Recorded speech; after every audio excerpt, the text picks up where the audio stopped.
Pernah nonton di Last of Us? Ingat monster Cordyceps yang menyeramkan itu? Makhluk hidup yang dikendalikan oleh jamur dipaksa menyebarkan spora kemana-mana.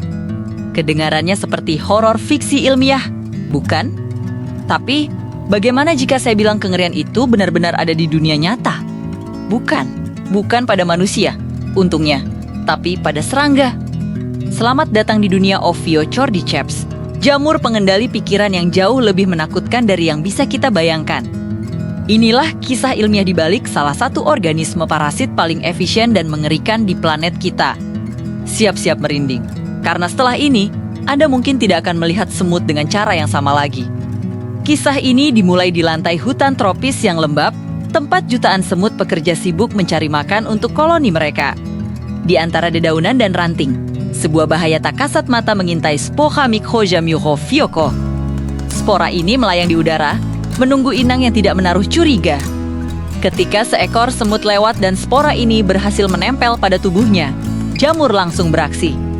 Ia mengeluarkan enzim khusus yang mampu melarutkan kerangka luar si semut yang keras, seperti membuka pintu paksa.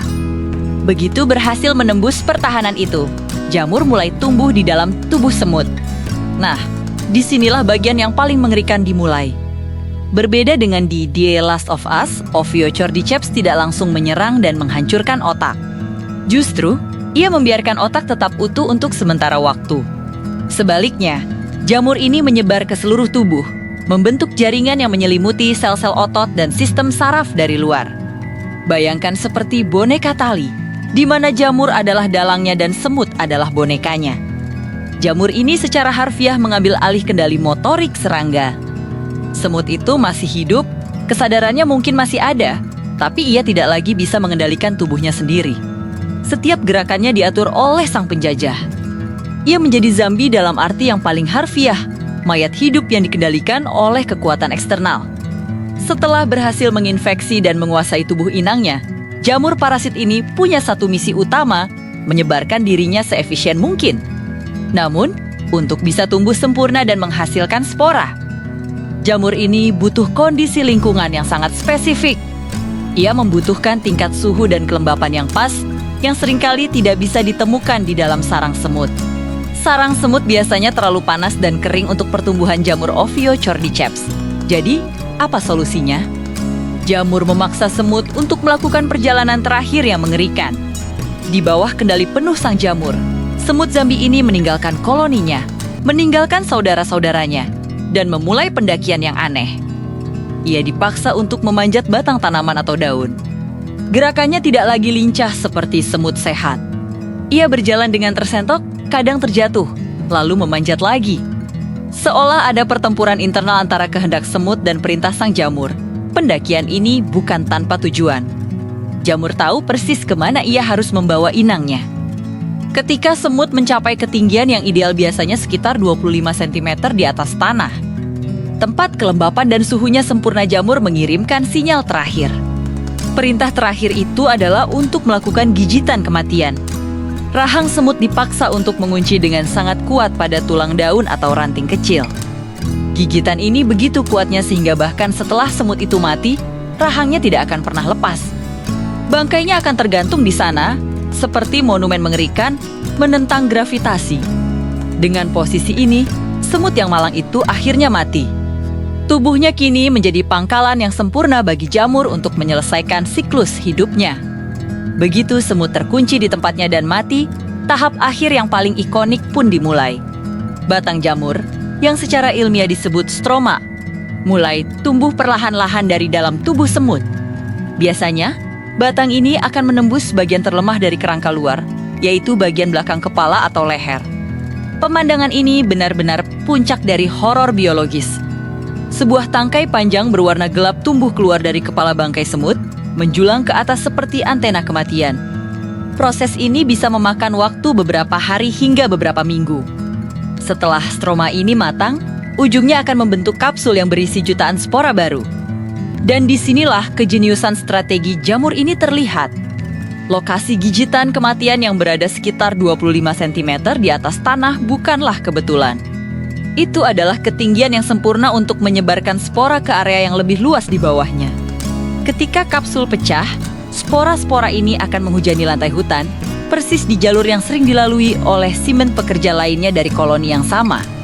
Semut sehat yang lewat di bawahnya akan terkontaminasi oleh hujan spora ini, dan siklus mengerikan ini pun akan terulang kembali. Satu semut zombie bisa menciptakan ladang ranjau spora yang mampu menginfeksi puluhan semut lainnya. Memastikan kelangsungan hidup spesies jamur parasit yang kejam dan sangat terencana ini. Melihat mekanisme pembajakan pikiran yang begitu canggih dan mengerikan ini, tidak heran jika Ophiocordyceps menjadi inspirasi utama bagi cerita The Last of Us. Para kreator game itu mengambil konsep nyata dari alam dan membawanya ke level horor manusia. Namun, ada beberapa perbedaan krusial yang membuat kita, manusia, bisa tidur sedikit lebih nyenyak di malam hari. Di dunia nyata, jamur ini sangat spesifik terhadap inangnya. Setiap spesies Ophiocordyceps biasanya telah berevolusi untuk hanya menyerang satu jenis serangga tertentu. Misalnya, Ophiocordyceps unilateralis yang terkenal itu hanya menyerang spesies semut tukang kayu tertentu. Ia tidak bisa menginfeksi kecoa, laba-laba, apalagi manusia. Dan yang paling penting adalah faktor suhu. Jamur ini berevolusi selama jutaan tahun untuk bertahan hidup pada suhu tubuh serangga, yang jauh lebih rendah daripada suhu tubuh mamalia. Suhu inti tubuh manusia yang stabil di sekitar 37 derajat Celcius terlalu panas bagi Ophiocordyceps untuk bisa tumbuh, berkembang biak, dan mengambil alih sistem saraf kita. Panas tubuh kita pada dasarnya berfungsi sebagai tembok pertahanan alami. Semacam demam permanen yang membunuh jamur ini sebelum ia bisa berbuat banyak. Para ilmuwan memang sempat memperingatkan bahwa perubahan iklim global bisa mendorong beberapa jamur untuk beradaptasi dengan suhu yang lebih hangat. Tapi untuk saat ini, selama kita tetap menjadi makhluk berdarah panas, kita aman dari kiamat jamur ala Cordyceps. Jadi, meskipun kita tidak akan berubah menjadi clicker dalam waktu dekat, kisah Ophiocordyceps adalah pengingat yang luar biasa tentang betapa cerdik, aneh, dan terkadang menyeramkannya proses evolusi itu. Alam dipenuhi dengan strategi bertahan hidup yang kompleks, dan jamur zombie ini adalah salah satu contoh paling ekstrem. Ia adalah bukti bahwa predator paling efisien tidak selalu yang terbesar atau tercepat, tapi bisa jadi yang paling kecil dan paling licik. Dunia mikroorganisme menyimpan lebih banyak rahasia mengerikan daripada yang bisa kita bayangkan. Ophiocordyceps mungkin tidak akan pernah menguasai manusia, tapi ia akan selamanya menjadi salah satu predator mikroskopis paling sukses dan paling menakutkan di kerajaan alam. Terima kasih sudah menonton sampai akhir. Bagaimana menurut kalian? Cukup bikin merinding, kan? Jangan lupa tinggalkan komentar di bawah. Dan bagikan video ini jika kalian suka dengan kisah sains yang menyeramkan seperti ini. Sampai jumpa di video berikutnya.